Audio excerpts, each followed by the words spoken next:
you have to say African American is sort of negating a lot, and it makes it just this like wrap it up in a bow. You know, now you make us feel good, pat us on the back, but what's underneath it? It's also denying the culture of the people who are not African American but are Black, right? So we're not allowing them to bring their own culture. Living in Jamaica is very different than living in Harlem. I'm Steve Parlato, and I am one of the creators of the program. I'm actually very excited because in some part the program, the showcase, was inspired by a collage series that I created called They Are Not Disposable. And when I started working on it, I never would have imagined that it would turn into a piece for the stage. So that's pretty cool. And to be involved in the writing of the stage piece is kind of like icing on the cake for me. I thought you're not supposed to play with guns. I'm like, I'm not supposed to, but I got the blah, blah, blah, whatever the conversation is, I'll think of something. And then this kind of, you know, well, what's your name? But the very last thing, what's your name? Tamir. All right, I gotta go. My grandma's calling. Something like that. It was definitely inspired in the aftermath of George Floyd's murder. And I wanted to do something, and I thought, why not use my artwork as a way to raise my voice? I realized it was Breonna Taylor's birthday, and so I created a collage portrait of her. And I was using materials that were just stuff that you would automatically throw away, like old pizza boxes and wrapping paper and junk mail.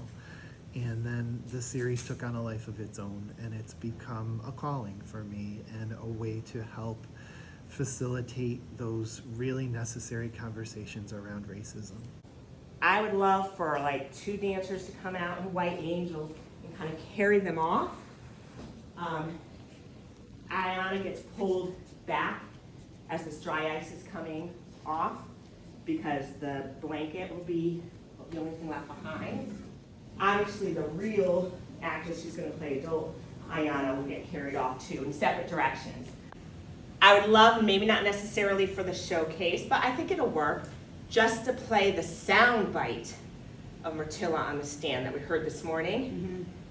What she said. She's grandma, right? She's grandma. What she said, just sound, not visual. A lot of the materials were just things that I started gathering, collecting, like I said, just household junk. But there were specific items that I really feel like were sent to me. I was working on the collage of Aiyana Stanley Jones, who is a major part of our showcase. And I was out walking, and she was a 7-year-old girl and loved Disney, and so I incorporated some Disney material into the collage. But I was out walking, and I saw something on the ground, and it was a little brass heart, and I knew that that was meant for Aiyana, and so I incorporated it as a little necklace that she's wearing.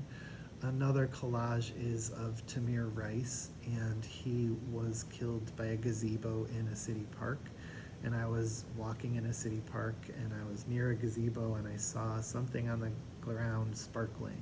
And there were these little confetti stars that someone must have had a birthday or something in the park. And I collected those stars and incorporated them into the background of the collage. The Elijah McClain collage, he played his violin at an animal shelter to calm the animals. And I, again, was out walking, and I found a piece of sheet music on the ground, and I incorporated that as a little highlight down his cheek to sort of emphasize his connection to music. It's internal rage that she delivers in a really powerful way without being, she's not putting anybody off. Exactly. Yeah, kind of like me. I feel like she'd be kind of like me, you know, speak your mind. I'm a little edgy, I have a little bit of a defensiveness, but I care, you know, and it's like I want to make a change. Yeah. And the spoken word element, I think something about spoken word artists, they kind of like, they are sort of street, but acceptable. But acceptable and also so direct. Could young Aiyana be observing this classroom? Adult Aiyana could be saying, I was a little girl, and now I'm this. Slavery has nothing to do with the politeness I choose to put in my voice. Bus boycotts and water hose beatings did not touch my college fund. Pull your pants up and speak to me proper, boy. A knee on the neck. Help. The heart of this civilization. First of all, let me just say that I am really honored to be a part of this presentation. It's been, I know, a bit of a whirlwind, but just worth every single moment. It's really been great. I'm looking forward to seeing it on stage, and I'm looking forward to the rest of its life.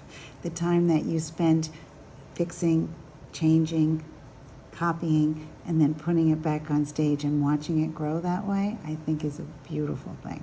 Almost like the actor's setup area is like a classroom in a congregation. Regina texted me, and she sits beside him. It wasn't unanimous. He looks hopeful. The vote was 8-4 against, and hope is dashed. I hope you got names. Therefore, we have chosen to reject the proposed art exhibit.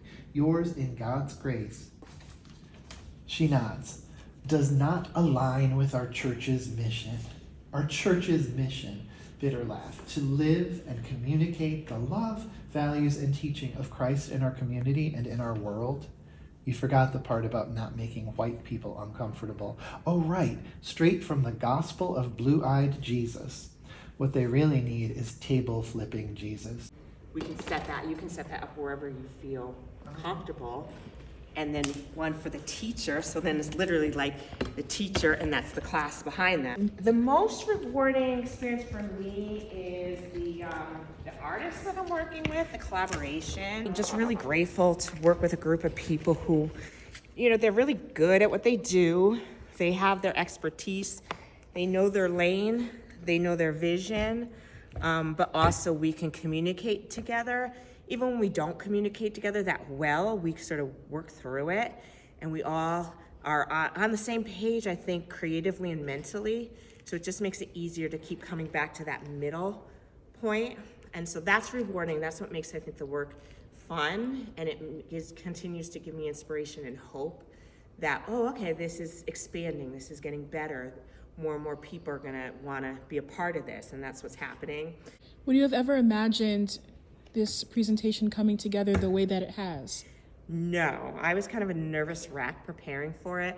Even though I had the vision of it and I knew it would be good and I knew it was a good thing, I didn't have an inkling of the details of how to get there. And I was a little panicked about that. And I think also, like, you know, it's a balance between control and surrender. It's like, okay, well, what do I have to do to make sure it works? And how am I going to be effective in that? And then when do I have to sort of let go and trust the team that's around me to do what they do? So hard, and I love her, but I wish she would put on the heat. She just keeps saying, not yet. I'm so full of wishes all the time. I want them all to come true. Grandma tells me to work hard and my dreams will come true. I don't know about that. That's for girls who look like Cinderella, don't you think? Oh my God. That's heartbreaking, isn't it? That's really beautiful. That's beautiful. Oh, thank you. Oh my God, that's gorgeous. And so it's always a balance of like, okay, when to step in, when to step back.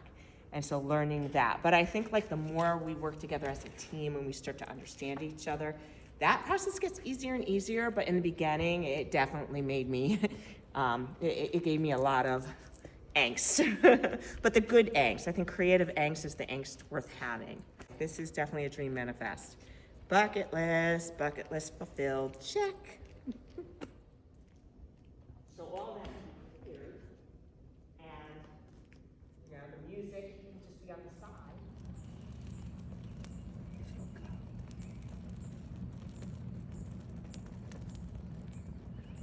My part in this production is helping to develop the script, specifically focusing on the classroom scenes and trying to develop a very real feel as to what a college classroom actually looks like. I'm very excited to help in this process, and what I am most inspired by right now is the state of the world and the ability to care so much and so deeply for your neighbors. I'm a person who is truly driven by community outreach and community support, and I think it's really important right now for all of us to just be sticking up for each other and looking out for who we care about. Some of these people weren't killed by cops, just regular old white supremacists. Tony, Chief Carnes voted in favor of the exhibit. Really? Spoken poetry and dialogue and movement. We're only in our real first rehearsal, so it'll be awesome to see how it all comes together tomorrow. I play the professor, and I was thinking earlier about what his name is, and I'm gonna go with Professor Everyman. Nice. So, yeah, That's awesome. Can't wait to see it take place. very happy to be a part of All this. right, hi. Hi. We are here with, what is your name? My name is Travis Wroten. And what about this production stands out to you? The topic of the show is being hammered home in so many different ways, via poetry, via slideshow, via song. I just love how there is a way for everyone to understand what is going on, and I really just love it. Thank you so much. And what character are you playing? I'm playing Tyler, a student. Amazing. Yes. It was so nice meeting you. Nice to meet you too. Thank you. My friends, since our council voted against displaying the portraits of slain Black Americans, I've decided to share the artist's poem instead. It's called Hosting the Stolen. Yes, sir. A no good thug. A colored boy mulatto not raised right, disrespecting the law. A criminal at the core of his DNA, Negro. Strip him down of all his humanity. Revoke his right to vote and set him off to fight the fires of the white wealthy for chimp change. But no, it's not about race. Miseducate him and leave him to fend for himself among the chaos that is his history.